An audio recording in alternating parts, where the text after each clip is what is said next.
I'm getting a little homesick. And this is our plan.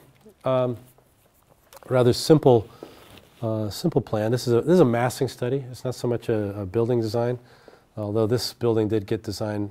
It looks a lot like this, but this one does not. This one's pretty close. This high-rise is not going to happen. This hotel's not going to happen. And these projects down here are getting to be about a fourth of that size, so there's lots of different iterations that are happening. This is market-driven.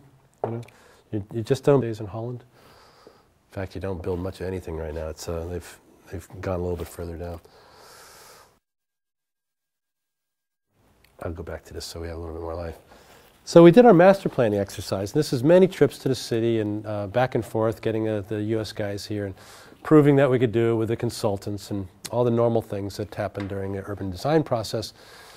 And then we decided that we're going to kind of script the principles of what this place was going to be, what was going to make it special. And we decided that we'd bring together really the best minds in Holland. I couldn't believe the guys we had around the table. And we decided that we're going to do what we called the monster charrette. You know what the word charrette is? It's like a big design exercise. 2 days. These guys got together and came to our office in The Hague. But I want to tell you a little bit, one principle, and the reason why this monster charrette we did in the first place. You take your typical condition of a project, okay? This is the timeline, and this is the shareholder and the stakeholder values, okay? So the higher it is, the more value it is for the guys who are paying the bill, who own it, who operate it, the users, and this is time. And here's the flight path, okay? This flight path is how you get to what we call optimum sustainability. And the first thing this is very popular in Scandinavia. It's called eco-efficient design. First thing we do is turn the lights off, let's seal the buildings up, let's super insulate them, and let's make them a lot smaller, let's make them of biodegradable materials, whatever, you know, and we've solved everything. And you know what? We haven't solved much. What we've created are, you know, buildings that can't breathe, they have poor light, and they're just, you know, they're well insulated, and you've able to save a lot of energy. Okay, great. But we live miserably. You know, really. You know, there's a certain point of diminishing returns. This is not the roadmap to enjoyment, to having lives that are vital, to having buildings that will be here for a long term. But it's a great start. This is where you start. So basically, when you start off, you have a pretty steep curve, and you do pretty well. But then it levels off really fast. Okay? Does that make sense to you guys? What we say is, let's do things smart. Let's plan these buildings a little bit better so that we're not the slaves to eco-efficiency. But we invest in the beginning, and we figure out, we do a lot of hard work before we do any design. We do all the, we study this thing so that we know that it's situated properly, that we can get things out of the ground. We know what the nutrients are in the local area. Maybe there's certain materials we can use, embedded energy. You just go down your list. And you do all this before you do any design work. That's why this is a negative slope here. It's off of the optimum sustainability. But what happens is, at a certain point in time, you go way past this level of eco-efficiency, and this is what we call eco-effective design. And I really believe in this, because, believe it or not, this is the way that most people are working now. But that's the design challenge, is to make up this gap, okay? Do you guys understand? Do you know the difference between efficient and effective? It's an English word, and I apologize for that. I don't know what the equivalent in Danish is. But do you know the difference between these two words? Efficiency is just about saving, saving, saving. Effective is how well you do a certain task. So please try to think in terms of eco-effective design. Do this for sure. But, you know, let's see the forest for the trees, huh? Okay. So, this is me as a younger guy. These are my colleagues from McDonough's group. This is one of the wizards of energy in the Netherlands. I won't go through the whole group. This guy creates a system. He's a professor at Technical University Eindhoven. The floor system we use for the first time. Now it's being used all throughout Holland. Very thin floor system. I'll show it to you. Other guys from the developers group. This guy's a famous eco designer. I mean, who's guys from all the different universities. They all came around the table for 2 days, full time, no pay. They wanted to be a part of the first Cradle to Cradle project. And through the end of it, we had, well, it's kind of hard to describe, but we came up with 67, I know that number very well because it's a nightmare, 67 different interventions that we were going to do on this project. And it was the developer's idea that we do this and then put it to all the experts to see, are these interventions, are they worthwhile for this particular site? Or is that something that's better on the other side of the country or on the other side of the street, you know? So we took we took everybody and we broke into smaller groups and we came back and we charted out based on the professional know-how here. These guys are brilliant and they really made some very good decisions. And from that, we started to develop kind of a code, an internal code that we do for our cradle-to-cradle buildings. Any questions on that? No? Okay. Okay, so you got materials, right? Let's start over here. How do you assess what kind of materials you want to have in your building? So you have floors, walls, ceilings, trim, other surfaces, you know, you see it all around you. And of course you have what you have in Denmark. You have your available materials, great. But the first decision is, and I mentioned this before, is does it perform? And I gotta admit, I've done it myself. I've sometimes picked finishes that had a really brilliant eco label to it, like some floor finishes. And then 3 years later, I saw that this stuff wore down. It wasn't durable. And I had to strip that stupid stuff off. I had to put some new stuff on. It didn't perform. So I don't care how eco-friendly it is. Hello, you know, let's make sure that this stuff performs. After that, then you can start to talk about cradle to cradle. So we have these different categories. Human health, ecological health, recycle, renewable content, nutrient potential, and embodied energy. The reason why we have numbers associated with that is that there is a hierarchy here. A lot of people think that the first thing we should consider is ecological health. Well, that's great. You know, we could find something that grows in a forest really well, that goes on a building, it looks good and it's durable, you can knock on it, it holds up, but it develops some sort of, cancer in pregnant women, or you know, something like that. So I'm sorry, but the first thing we have to consider when we're doing buildings is human health. That's more important than the environment.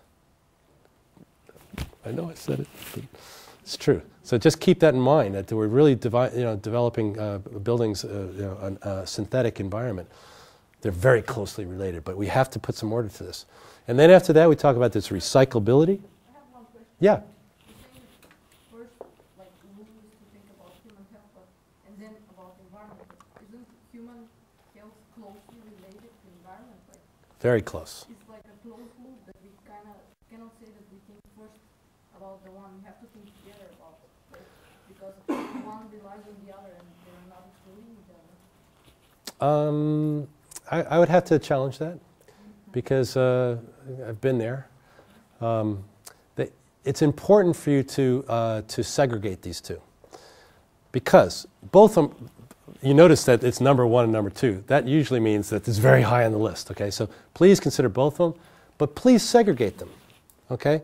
We specifically say this because if you do something that really has a beautiful move and it's great for the environment and you put it inside a building, and it has some sort of harmful effect to the people for some reason, you failed.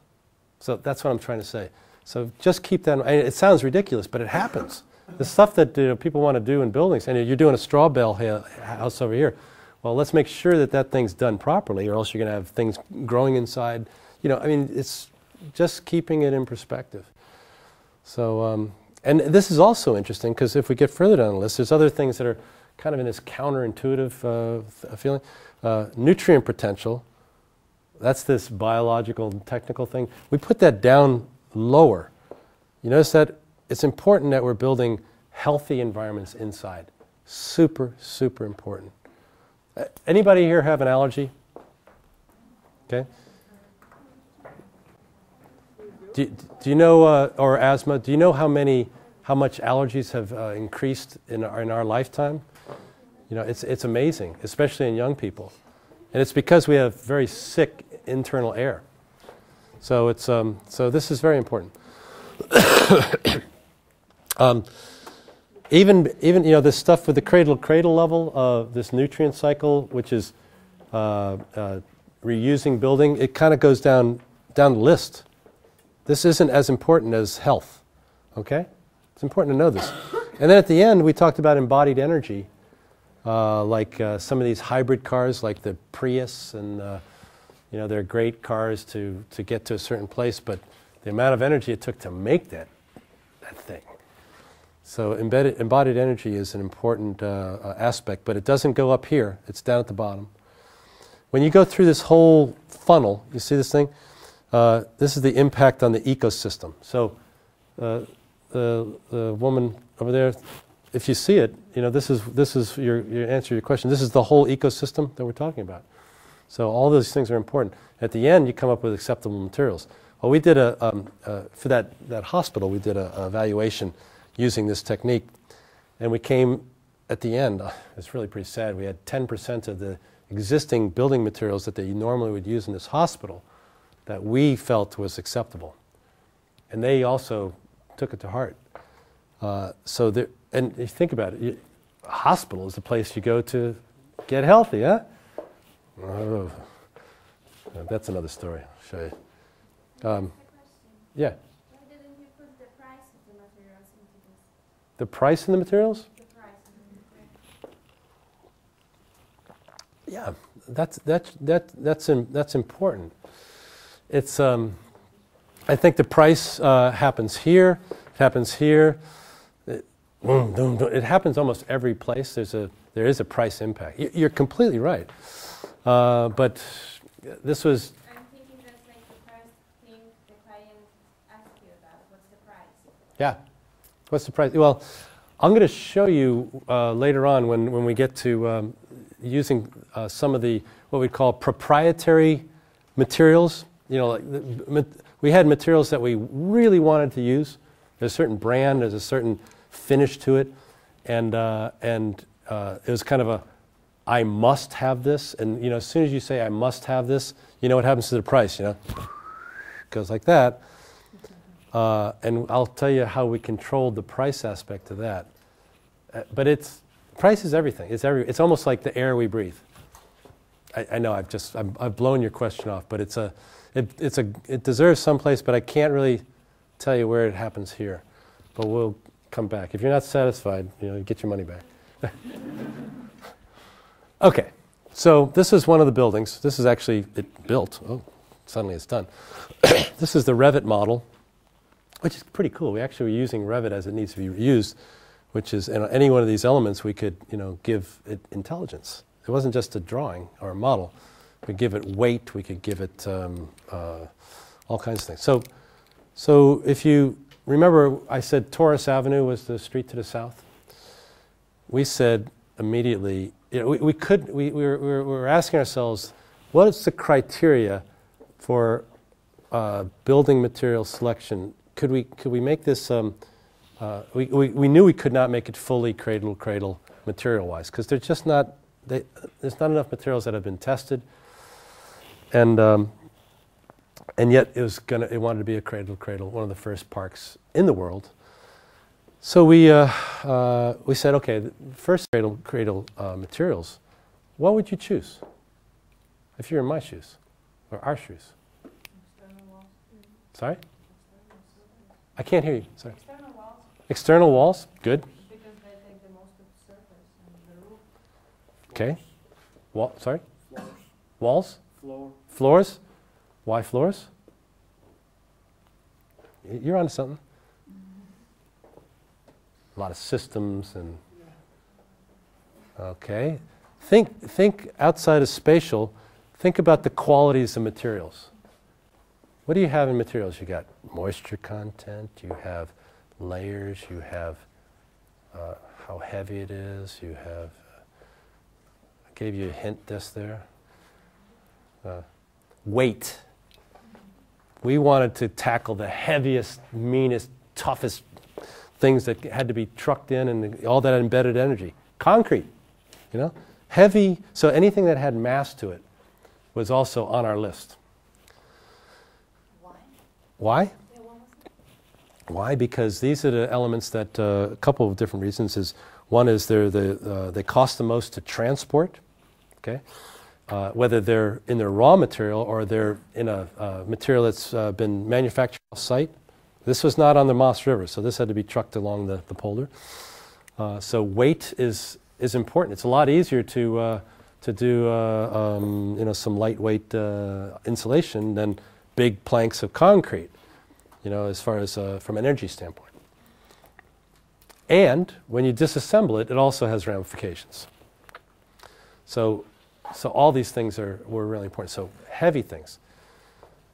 And then, we're kind of scratching our head and we're saying, that doesn't make sense either. What about the stuff that's in the window, between the window jamb and the brick? Those little sealant, that clear stuff, that silicone stuff that you smell it, you go, ooh, really strong. So we decided that anything that had all the sealants or anything that had any kind of toxicity to it was also on our list. Okay, so we had the exterior facade, we had weight, and we had sealants that contributed to indoor air quality.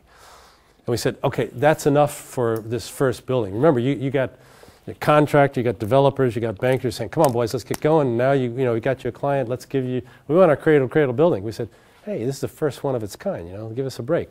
So then we started to look at these components, and nice complicated building and all these different screens. But we started to see if the next one's any bigger. Yeah, okay. You've heard of Aerogel? This is neat stuff. Yeah. One day this is going to really make a difference in our lives. It's instead of that much insulation, that much insulation. Instead of that much cost, 10 times the cost. Oh, too bad. Yeah. So, but anyways, we take these panels, these different building elements. I'm trying to find one that's a good one. Well, this is the wood section, but the main building, which is made of windows and metal panels with insulated, and remember the Dutch guys, they're going to pre-manufacture this thing for sure. So the whole assembly had to be bid out as an assembly, okay, not individual pieces, which made it very complicated. But we had certain certain materials that were either had already been specified or certified as cradle materials, or they're on the way, and they said, hey, we're in the process, or they say we're ambitious to become certified. And we looked at their profile generally and said, okay, this is good. And so we came up with, and the developers there saying, look, I'm not going to go through a whole lot of expensive testing. So we had a little bit of an issue there. We had to figure out what could they, what do we call it? The low-hanging fruit. Okay, what was easy to get to in the marketplace at that time? So we had the full list of cradle materials. You can look them up online. It's growing. But then we had the ones that are going to be coming up for evaluation. And we did something we called an assessment for those. I think it's coming up. Yeah. This is a little stoplight assessment. Green means you've got something that's pretty good, pretty solid citizen when it comes to healthy materials. And I mean, the whole mixture of, are you creating clean water, and are you treating your employees fairly, and you go through the whole chain all the way back to China or India or whatever, and this is complicated stuff. It's not something that architects do on a normal basis. And then red is the worst, and orange is, it's terrible. So this system here, for about 500 to 700 euros per material, they could do a quick assessment, because there's enough material online that could be evaluated, And this is through MBDC, which is in, and also with EPEA here in Germany, but this is an American company. And so they said, great, that's not so bad, because if you take an individual material and you want to get it certified, well, that can range anywhere from 50 to 200,000 euros. That's a lot of money, you know. And if you're a developer, there's no way you're going to do that. Product producers, they do those type of things, and they do it willingly. Those who can. There's a lot of products out there that they know that they'll never pass this, so they say, no, it's too expensive for me. But they know that they have things in the materials that are not so good. Believe me, it's a lot of it that way. So anyways, we determined that we had we were given a certain budget of what we could get tested. So we came up with 11 elements, and they range from window frames to exterior panels to certain kinds of insulation packages. And we had 11 items. But we said each one of these things has to be tested 3 times, because each one of these might have a different final finish on it. If you take an aluminum frame, it could have paint, it could be, or a wood frame, it could have paint, it could be raw wood, it could be stained, there's all kinds of different things. And that last layer puts it into a whole different category. So we said we have 11 times 3 is 33 elements. And they said, okay, let's do it.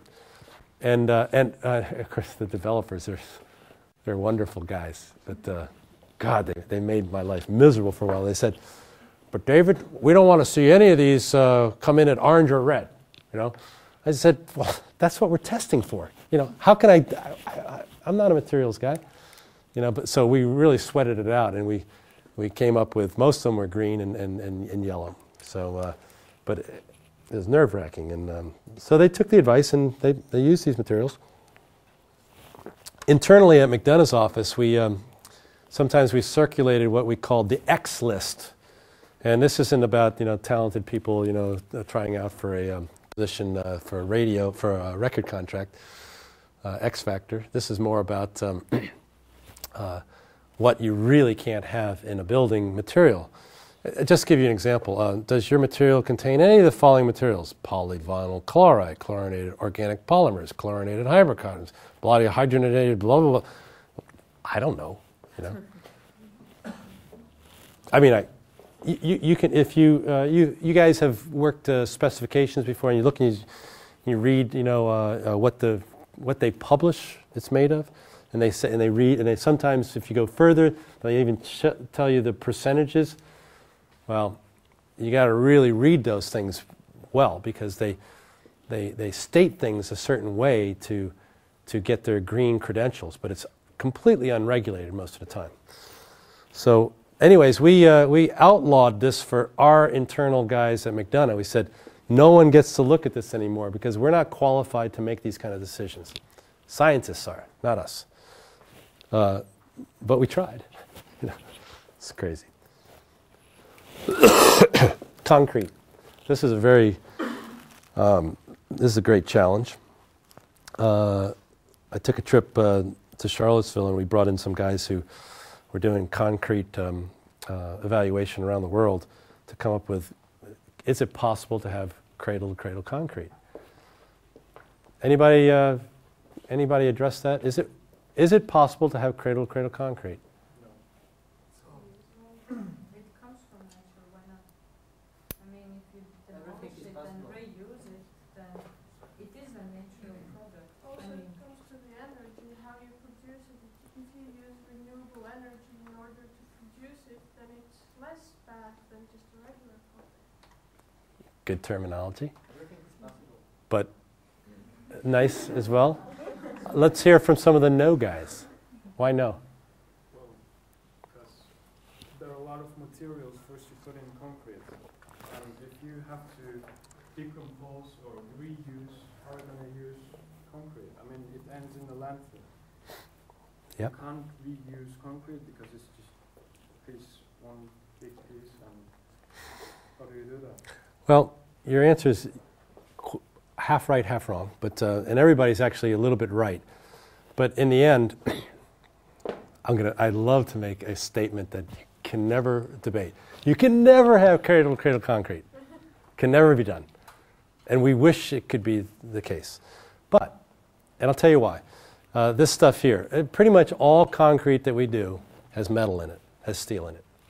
So by nature, this is all, it's very rare that the steel that we put into buildings now is virgin steel. Where does the steel come from? From old cars. They beat it up and they melt it down, and so we don't know where that's come from. That's number one. Although, I'll tell you how we're getting towards green concrete, not cradle-to-cradle. So this one's not going to happen because of the economy. The sand. Where did they get the sand from? Who knows? Most of the time, it's locally produced, or locally mined, but it comes in all shapes and sizes. I mean, I was doing a project in Qatar, in desert, right? And no water. They desalinate their water. They have nothing there. I feel so bad for them. And then I said, but surely we can do concrete. They said they can't even use the sand that comes out of the desert. It's the wrong sand for concrete. I couldn't believe it. Anyways, so sand is a problem. The cement is probably one of the most intensive problems that we have. That's because and I'm not a material scientist, but the energy that it takes to make cement is so high, and they have different ways that they're addressing this, and they're making it better. But this isn't cradle to cradle, but it is green concrete. We use we have a love affair with concrete, so it's here to stay for sure. And then all these additives that, so that the concrete doesn't stick to the forms. This stuff has a lot of oils in it and, toxins. There's things that keep it waterproof.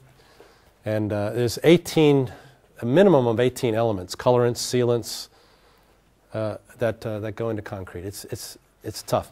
But I sat with Michael Bromkart, the good German scientist, for Park 2020, 7 o'clock in the morning, because it's the only time we could meet, and we brought in all these concrete guys from that were going to build the first concrete at Park 2020. And even the main cradle-to-cradle guys said, we know you guys can't do cradle-to-cradle, but what can we do? And he said, and this concrete supplier said, hi, Mr. Bromgart, just think of me as a concrete farmer, Tell me what to do. I'll do it, Whatever we can do, we'll be cooperative. And I remember as 7 o'clock in the morning, and there were some measures that were there's a product called Heidelberg cement that has really come a long way, and it was approved in Germany, but it had not been tested in Holland. Great. The guy says, well, I can do this, and he looks over to the developer and he says, is it okay if I use something that's not approved by the national government? Because I can't give you a warranty then.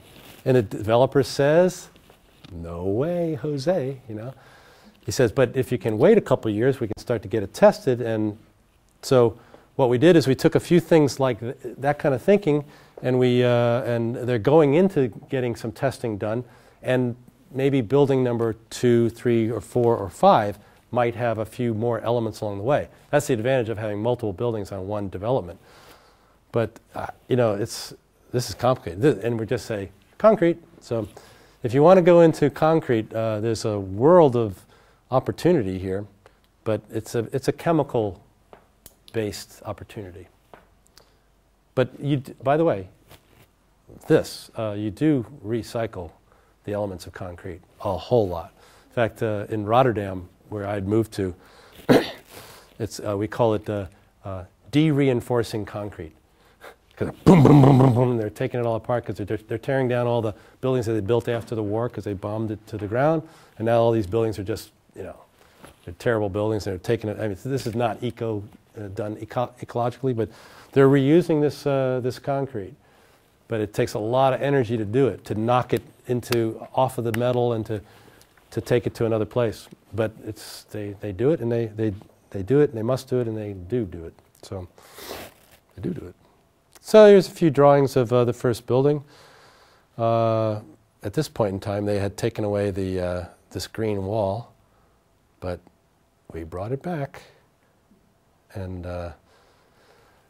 I could get into an architectural discussion here, but for now, there's the green wall. These are all the different elements that we've been talking about.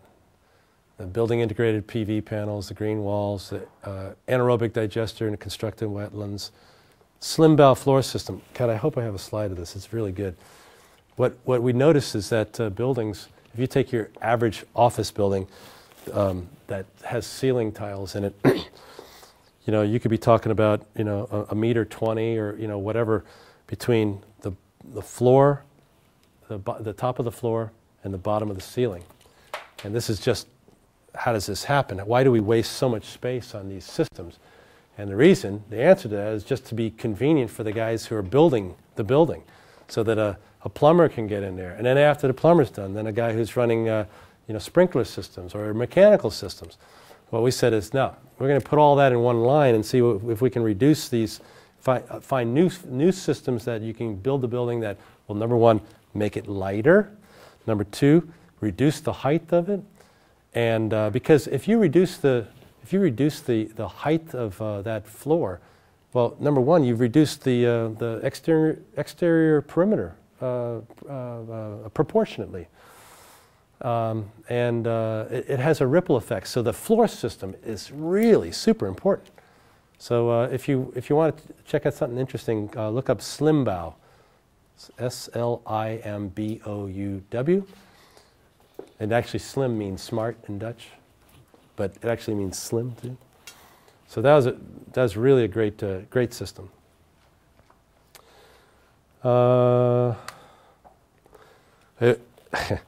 This is one of my most dangerous moments in my career, was when this developer said, we were just about ready to get this finalized. The construction documents had been done. And this whole time we said, these building integrated PV panels are very important to this building for a number of different reasons. But they said, well, look, what we're going to do is we're going to build this profile so that we can put the building integrated PV panels on later. Okay? Because right now, these things don't pencil out. They're not cost effective. So what's wrong with that picture? This is our interactive portion, by the way. Okay. Building integrated PVs, the reason why these are such a good idea is because with one element, you get two functions. You got a roof, and you're making energy. So guess what? The proportional, the cost of that PV panel per square meter is a lot less than if you just put a panel on the roof later on. That makes sense, 2 for 1. That's the way you do. It's not that simple and pure, but the builder said, we'll put it on later when the prices are good. Well, basically, they're going to go in, they're going to make this in glass, and they're going to pull the glass off. What are they going to do? Throw it away, or or they're going to put it in plywood or something, and so they kept on kind of stonewalling it because we were working integrated. We had the contractors, the guys who were going to build it and cost it. They're at the table at the very beginning. So each stage, they're costing out every move of ours. Well, it was painful. But guess what? At the end of it, the building looked a lot like what we first started with. So we took the pain incrementally instead of at the end where you've done all the detailing, you got your spec book and the design's there, and then all of a sudden they say, oh, you're 15% over budget. Then what do we have to go through? That painful process of value engineering and taking things out that are easy to extract out of a design. So the integrated design approach is much better because we can cost it into the project. So anyways, we were all ready. The drawings were done. This was on the drawings. And the contractor, I knew that he was being stubborn. The contractor was a subsidiary of the developer. So they had a lot of power. And they looked at us and they said, so are we had a rating for Cradle to Cradle. We said, and this was supposed to be a 1.0. And the next building might get up to 1.5 or something. It's an arbitrary rating, but you had to start somewhere. They said, are we 1.0? I said, no, you're not there. They had spent a lot of money on materials testing and everything. I said, you haven't put that on the roof. You know, and if you're going to put it on the roof now, I mean, if you're going to do it ever, you do it now. Or you redesign this roof and don't put it on at all. Okay? And this is a bit of turmoil, and it really threatened the relationship from all parties because this really was a lot of money. And the other one was that green wall. You know, these are things that can easily be cut out. But we got both of them, and the only thing anybody ever talks about in this building are those two elements. It's the only thing that anybody loves, you know. That's what makes it special. And so I forgot, I think we were talking about doing buildings that are beautiful, or buildings that can adapt to the wishes and the tastes of time and people. So, I don't know if there's a beautiful building. There's an office building, but you know, if you do things that are proper and they have a certain aesthetic level, I think that that's part of sustainability as well. In fact, maybe even one of the most critical ones. Hooray for aesthetics! Yeah. What about the U value of this kind of panels? Because it's a lot of glass on the roof, and it's like a weak part of the building for the heating. Yeah. Yeah. No. It's these panels are perform pretty well. They're, you know, it's double glazed, and I'm pretty sure there's a gas inside of it. It does look like a lot of glazing, but look at this. You know, it's not complete glazing. You know, it's not as much heat losses as you'd think, but it is a balanced system.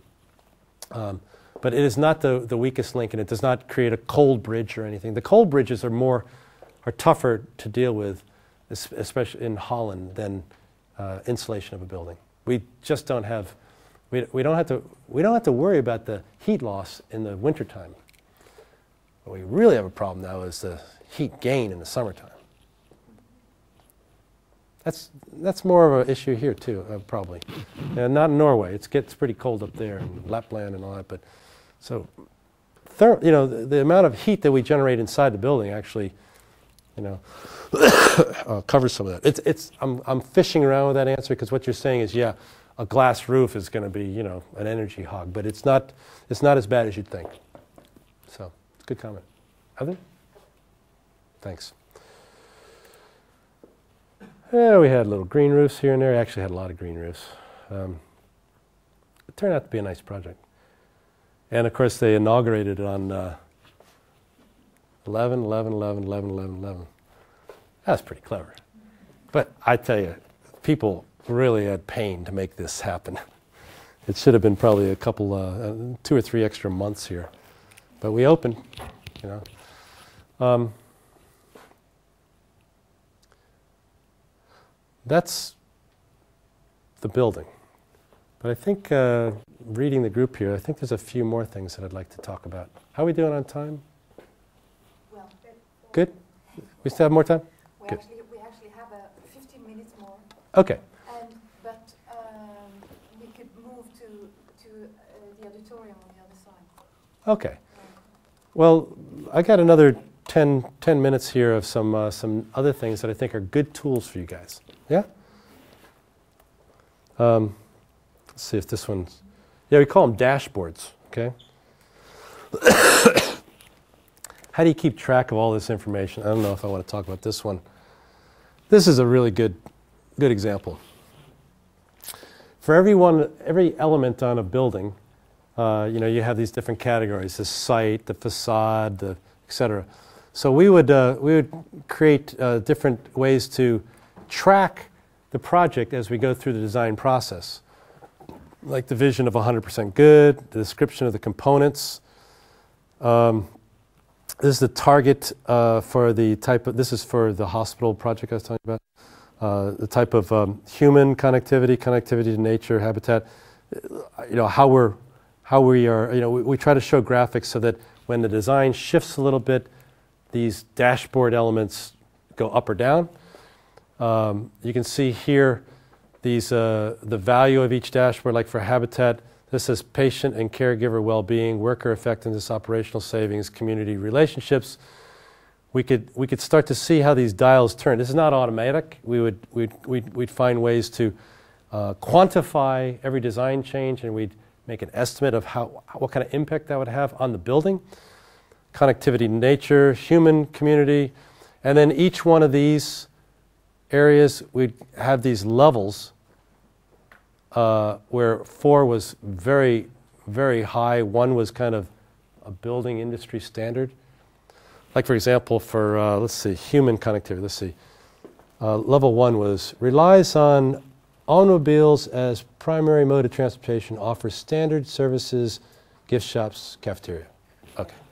Now, level 2 is allowed for alternative mobility, bike racks, recharging stations, blah, blah, blah. Number 3 gives preference to alternate forms of mobility. Number 4 integrates completely into the neighborhood through connections and transit. You get the picture. As it gets higher, it gets more important. Then we'd also do what we call benchmarking. Benchmarking means that if you got 6 other hospitals in the region, you need to know what's going on with them and and find a way to assess their success with these different with habitat, with connection to nature, and we give that rating. This is published information, so we were not making this up. It's easy to measure with our engineers. And then we come into our strategies, what we plan to do to mitigate these issues. And the more of these strategies we test against our goals, we could find out how successful these little our controls would go up or down. And then we listed the synergies, because we had different pages, with wastewater, with site, with indoor air quality, and we would start to list how you cross-reference. If one bar would go up, sometimes the other bar would go down. One bar might be cost, and the other one would be health. So you'd have to. There are actually some automated systems in Holland that we had against this, but this is all manually done.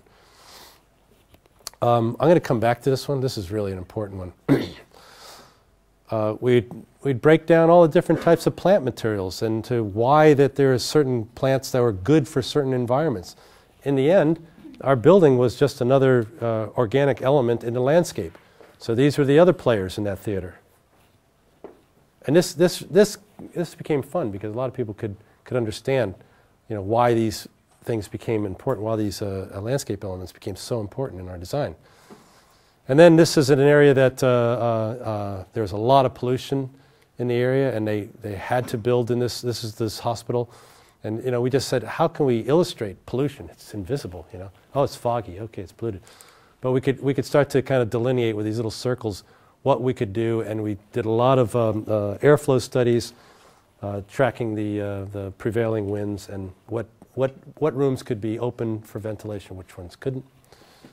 Vegetation that would absorb certain pollutions, etc.